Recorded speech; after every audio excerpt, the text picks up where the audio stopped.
This show is part of the Head Stuff Podcast Network.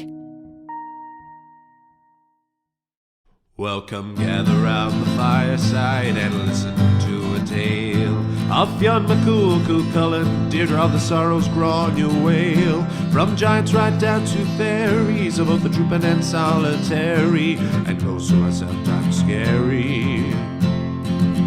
Anything goes by the fireside. Yeah.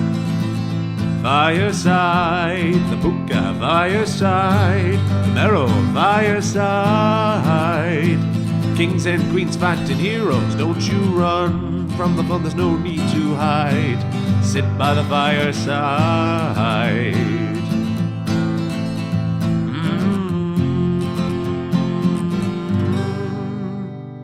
Fireside.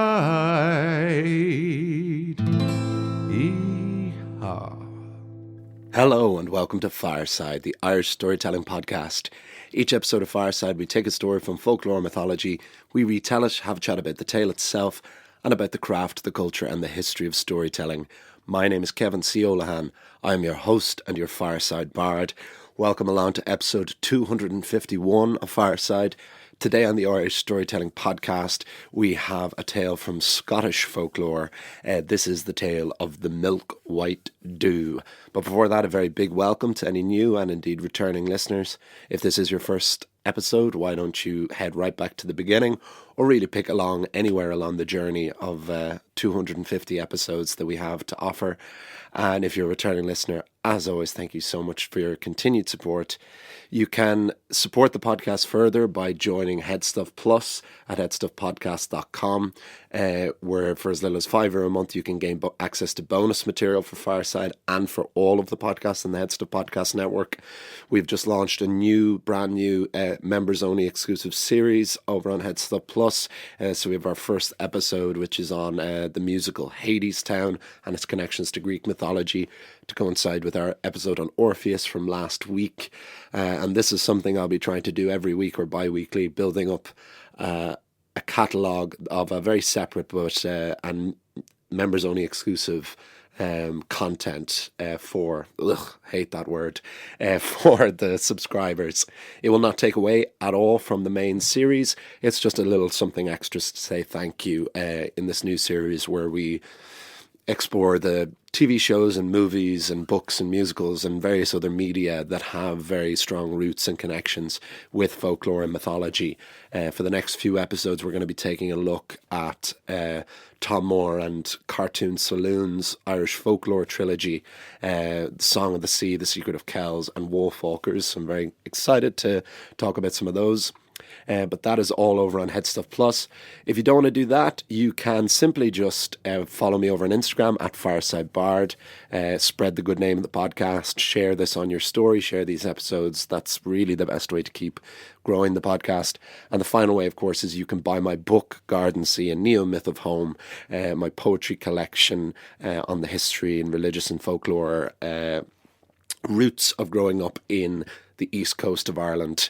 That is available on paperback from the Headstuff website. All the links are in the description below. And that is all that out of the way. I hope you're all well. I'm feeling good today. Feeling good because it really, really feels like the podcast is back now, because this is about the 9th episode I think I've recorded in the last couple of months since the hiatus. So it really feels like Fireside is back as a constant in my life, which is great because something really did feel missing when I was away. So it's really good to feel like the routine and the habit is built back up, and I'm very excited about it again. And it was a great boost to get the 250th episode out last week, and I hope you all enjoyed that. But the story for this week once again comes from Celtic Weird, collection by Donny Mains, which covers different folk tales from around the British Isles, all the different Celtic roots. So Brittany and the Isle of Man, Ireland, Scotland, Wales, Cornwall. And it's been really, really interesting. A lot of the more recent episodes have come from this book, as regular listeners will know. And this one is no exception. And what I really like about this tale is it's very simple. And initially you'll think that it's geared more towards younger viewers, as a lot of these folk tales can do. But there is a real twisted darkness to this tale that really reminds me of Grimm tales. There's something very 19th century Germanic about this tale. And it is interesting because it is actually more of a recent story than some of the others, which is one thing about this collection, Celtic Weird. Some of the stories are from as recently as like the 70s, 80s and 90s. So obviously they wouldn't really be classified as folklore in the same way. They'd be just considered short stories or fiction. But all of them are very much rooted in folklore. And this story was from 1910. It's a version by a writer named Elizabeth Grierson, but it is based on an earlier folktale with the same name. And I will talk about the original folktale and the differences afterwards. But we will have the story now, and we'll talk more afterwards. This is the tale of the milk white dew on Fireside.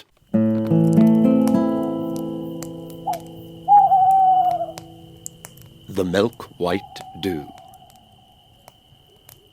Once upon a time in the Scottish lowlands, there was a good man who worked the fields. He had a son named Curly Locks and a daughter named Golden Tresses. Sadly, the good man's wife had died, and because he worked such long, arduous hours each day, there was no one to look after his children.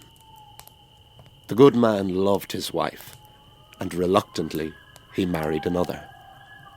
And the good man was right to be reluctant, because his new bride was not what she seemed. Before they had married, the good man's new bride said that she loved children, and would feed, clean, and take care of them each day while the good man worked. But this was a lie. The stepmother hated children, and she wanted the good man all to herself. So Curly Locks and Golden Tresses grew up miserable and neglected.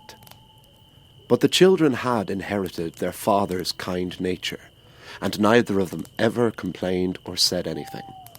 All of them just tried to make the most of it.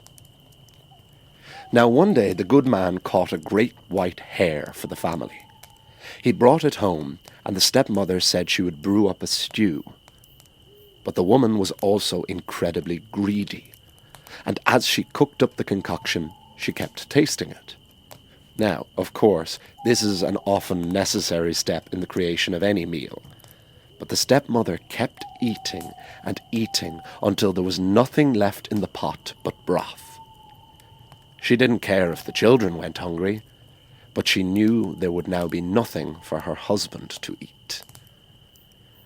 So the stepmother called Curly Locks into the kitchen.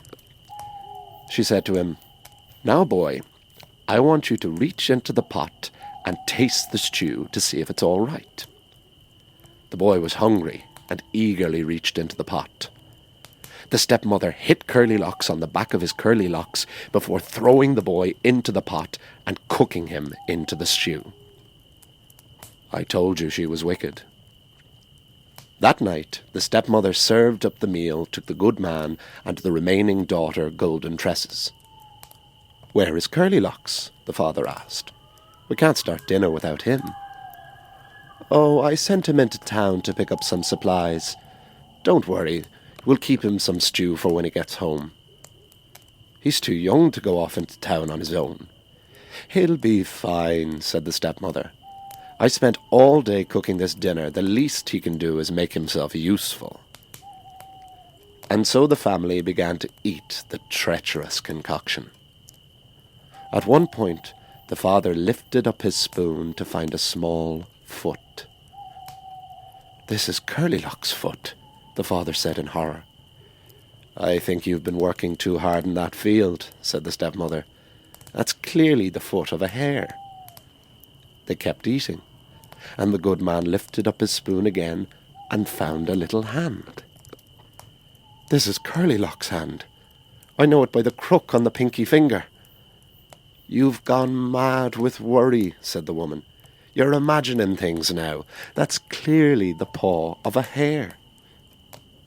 Despite his suspicions, the good man could not possibly conceive that his wife had killed his son and fed the boy to his own father. So he finished the meal, went to bed, and the next morning went away to work. But Golden Tresses was not so convinced. She realized exactly what had happened, and the next morning the little girl gathered all the bones from the plates and pot, carried them in her apron outside to where a white rose tree sat, and there she buried the bones. And those saddened bones she buried with love, until there sprouted a milk-white dove. And the milk-white dew, as it was called in the lowlands, emerged from the earth and flew away in search of justice. The bird landed on a tree by a river, where 2 washerwomen were cleaning clothes. And there the bird sang, "Into the pot my stepmother did shove, and my sister buried my bones with love, and now I fly down from above, in the form of a milk-white dove." The washerwomen were naturally very surprised to hear a bird speak. They looked up to the tree and said, "Little dew, if you sing that song again, we'll give you all the clothes we have." The bird obliged, and the washerwomen handed over a pile of clean, dry, and pressed clothing, which the bird tucked under its wing and flew away. Next, the milk-white dew flew over a much larger house than the one his poor family lived in. The window was open, and in the bird landed to find a man counting silver. There the bird sang, "Into the pot my stepmother did shove, and my sister buried my bones with love, and now I fly down from above, in the form of a milk-white dove." The man looked over and similarly was shocked at the sight. "Oh, poor little dew, if you sing that song again, I will give you a bag full of silver." The bird did as such, and carried off a large bag full of coins under its other wing. Finally, the bird arrived at a mill, where a miller and donkey were hard at work. Once more the bird sang its song.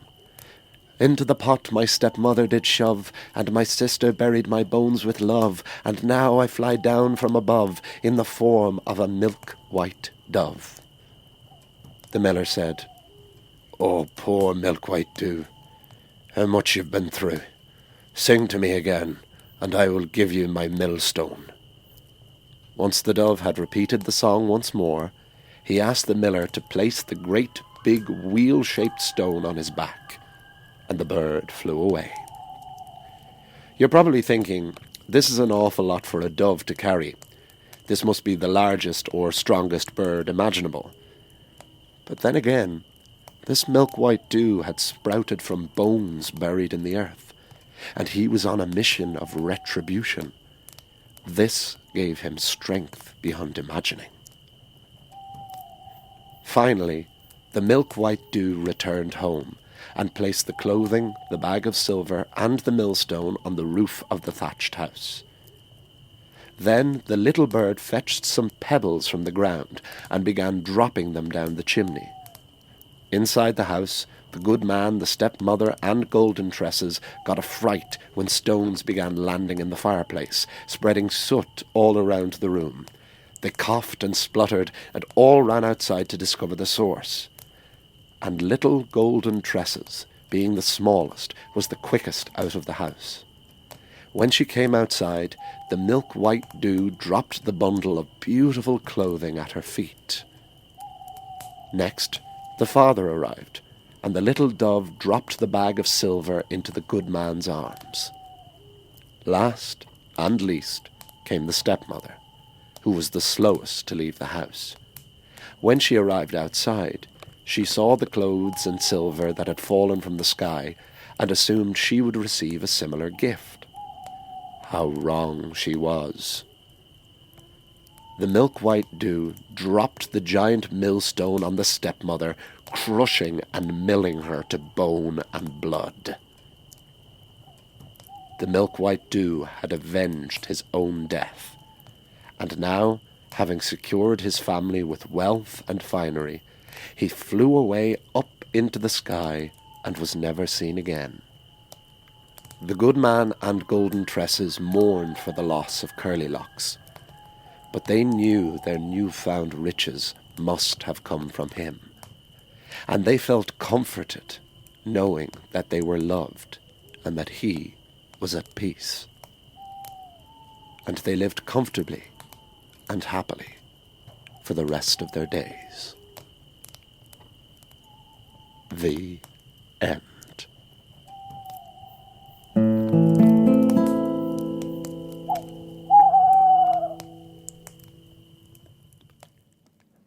And that is the tale of the Milk White Dew on Fireside. Very short little story, but ripe with information and ripe with detail, all of which I hope you can see what I mean now when I say about the brothers Grimm, because the Grimms were grim by name and grim by nature as well, where whenever you, especially if you're someone who grew up watching Disney versions of Grimm tales, you usually get a horrible realization once you actually read the original stories. Whether it's something like Cinderella, where instead of the stepsisters slipping, feet just not fitting in the slipper at the end, they actually cut off their toes and the back of their heels to try and fit into. There's always a real brutality and a gruesomeness to them, which is very indicative of life being hard in the mid to late 19th century, and an example of how even fantastical stories didn't try to dumb things down for children and really try to prepare them for the world, even if it was in this exaggerated and imaginative way. But so this, and of course this story also has a very common feature of German folklore, and particularly Grimm's, in the concept of the wicked stepmother. The wicked stepmother being one of the most common tropes in folklore, which of course comes really just directly from the concept of mortality at that time, and infant mortality, and the mortality of mothers. There was just a huge amount of women who died in childbirth, and a huge amount of children who grew up not knowing their mother, and so their mothers would die kind of in perfection. And this idea that a man would usually then have to remarry, especially if he was always working, that someone would need to raise the children. And this stepmother could never possibly be what their birth mother, who they often didn't know, was. So from that very real, frequent tragedy around this time emerges this incredibly strong trope in the wicked stepmother. And you could argue, yeah, there's something still kind of semi-problematic in that, although I would never be one to judge something from this time by our modern standards, because it is still very, very interesting. And I still do think this trope rears incredibly good characters. And this wicked stepmother is no exception, because yes, we have straight away this kind of very simple opening. You know, there was a man and 2 children, and his wife died, and he married another. It's all there straight away in the first couple of lines. And then before we're even a couple of minutes in, the stepmother has murdered the boy and cooked him into a broth. And we get this really, really horrific, visceral thing that comes really out of nowhere. And I really, really love that. And this really gruesome image of the family eating. It's not only like infanticide, but it is also cannibalism in this story, which is not something we see too often here on Fireside. And I suppose I should talk a little bit about the original version, or an earlier version at least, of the story of the Milk White Dew, which is structurally the same at least, except it isn't a family, it's 2 lovers. It is a man and a woman, and I believe it is the man who dies and the woman buries the bones by the white rose tree. He becomes the milk white dew, flies around, gets all the things, and makes sure that his lover is well looked after. She eventually dies herself, and they both become doves and live together. And that is a really beautiful version of it. But I just really, really liked the kind of revenant revenge story that this version of the story is. And it has, various, I love stories when they have, I've said before that I like the variety of stories more than anything, but there's no doubt that there's something incredible about these really like airtight stories that all usually follow these similar beats, this rule of three.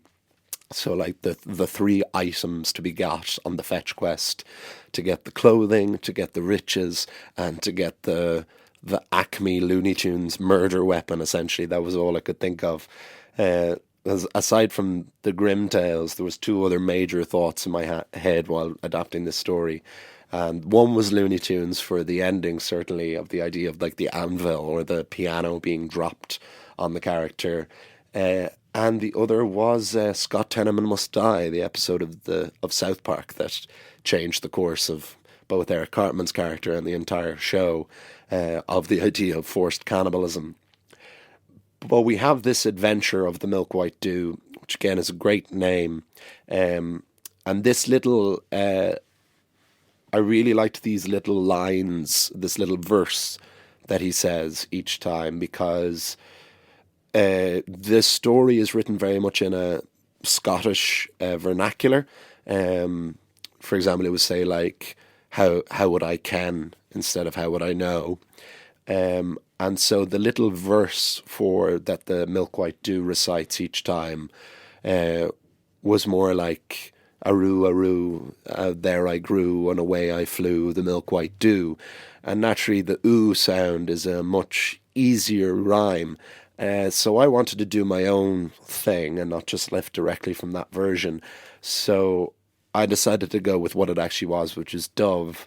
And I got to kind of play around with this really interesting thing, which is that those are basically all the words that rhyme with love. The only words that rhyme with love are dove, glove, I didn't use, shove, and above. Anything else becomes like a half rhyme or a slant rhyme, because it's really interesting that we have a lot of rhymes for hate, but very few rhymes for love. Love being the most written about thing, certainly in English language poetry in the last 1,000 years, and a vast amount of it being rhyming, and yet there's that few rhymes for love, with all of those rhymes for hate. It's the same in reverse, how there's a lot of rhymes for gold and very few rhymes for silver. And I really like nerdy little linguistic things like that, so that was a really fun little piece to put in. And he gets all these pieces, and then the Milk White Dew gets his revenge by literally crushing the stepmother to death. Now, it could be argued there's a lot left unsaid. That is the one, I don't even know if it's a drawback, but it's certainly a caustic nature to this kind of folktale, in that we never really get to be inside the minds of Golden Tresses and the father as they contemplate having just literally eaten the little boy. And there is no revulsion to that, nor is there a particular shock when this tiny bird drops a fucking great big stone and just obliterates the man's wife. But they seem kind of grand with that as well, and it's fine because they have all their money and their clothing. And like, I don't think the lesson is necessarily it's grand as long as you have a few quid and some nice clothing. But naturally, it's that there is a possibility that they believed still that at least the father, I mean, Golden Tresses, the daughter, is very firm in her belief that the boy has been murdered and buried his bones. But perhaps the father himself is in more of a state of denial and believes that the boy did just disappear. But they seem very secure in the idea that it is Curly Locks or Curly Locks' spirit, or is something that has come back to save them. As it does kind of frame it like this, the stepmother is almost more witchy in that it's almost like they're imprisoned by her and that they couldn't get rid of her even if they tried, which isn't the case. And that's often nice as well, or not necessarily nice, but always more interesting when we have a lot of supernatural characters in these stories, and particularly things like witches and demons. And there's no doubt that there's something a lot more sinister when it's a real person. So it's something like a Lady Tremaine in the Disney Cinderella. There is something, when something is much more grounded, sometimes it's not as fun or fantastical, but there is something a lot more deeply sinister to it. You know, because you compare Lady Tremaine to the evil queen in Snow White, who is also Snow White's stepmother. Lady Tremaine is very much just a regular person who is just really, really cruel and just really, really doesn't like her stepdaughter, whereas the evil queen tries to murder Snow White several times. First she gets the huntsman to go out and do it, and then she literally transforms herself into a hag and gives her this poisoned apple. So one is having a lot more fun with it, and the other, and like, I think Snow White is a much better film than Cinderella. Others may disagree, 'cause especially with movies like that, we have real nostalgia goggles on for them. But then again, like I had said before, I talked about Frollo in Hunchback of Notre Dame, and about how I think he is the best Disney villain or worst Disney villain, depending on how you want to phrase it, because he is real and because he is grounded. And so, yeah, there's something kind of refreshing about that. This stepmother is just a woman; she is not a witch, and it's interesting to know, like, why.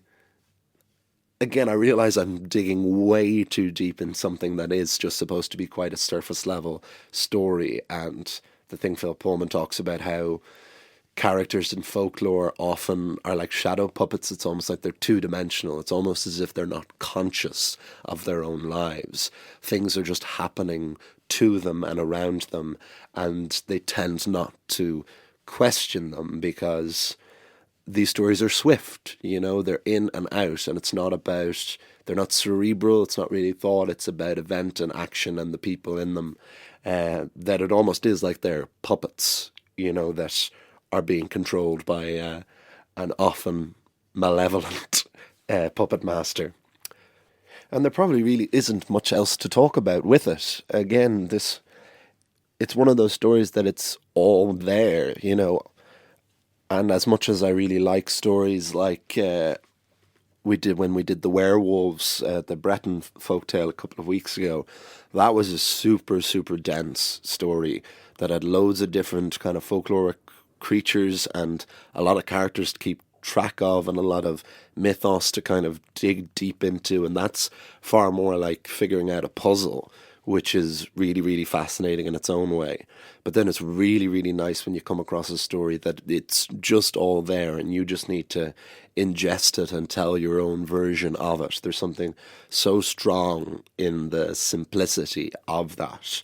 And you really see how with so few elements, you can get so much out of it. Why I certainly think every writer should, and a lot of the best writers do, have a background in folklore and this kind of oral storytelling. But as always, please do let me know your thoughts on this if you enjoyed this story. If you have any suggestions for any more kind of stories you'd like to hear, always let me know. You can contact me at firesidebard on Instagram or email me at thefiresidebard@gmail.com if you're not on social media. Next week, we are probably going to, as we get into Christmas now, as I'm recording this, it's the now second week of December. So we're going to try and do a couple of semi-Christmassy kind of things. There's a thing I've been wanting to do for a long time. I was meant to do it before the last break of Fireside. I want to do an adaptation of The Little Mermaid, which I'll do either next week or the week after. And then we'll figure out something else. We'll have more stories from Celtic Weird. And then, yes, there'll be more bonus content for Head Stuff Plus listeners. If you want to join that for €5 a month, pay more if you want. And of course, you can buy my book, Garden Sea and the Myth of Home, from the Head Stuff website. I will see you all. If you order now, I'm sure we can still get it to you by Christmas as well. If you want a last minute Christmas present, stocking filler for anyone, always good to give the gift of poetry, and certainly helps me out a massive amount. But I'll see you all. You'll hear me all next time. And remember, wherever you are and wherever you go, you can always join me by the fireside. This show is part of the Head Stuff Podcast Network, a hub for the creative and the curious. Shows are produced in association with Head Stuff and the Podcast Studios Dublin. Find out more or become a member at headstuffpodcasts.com.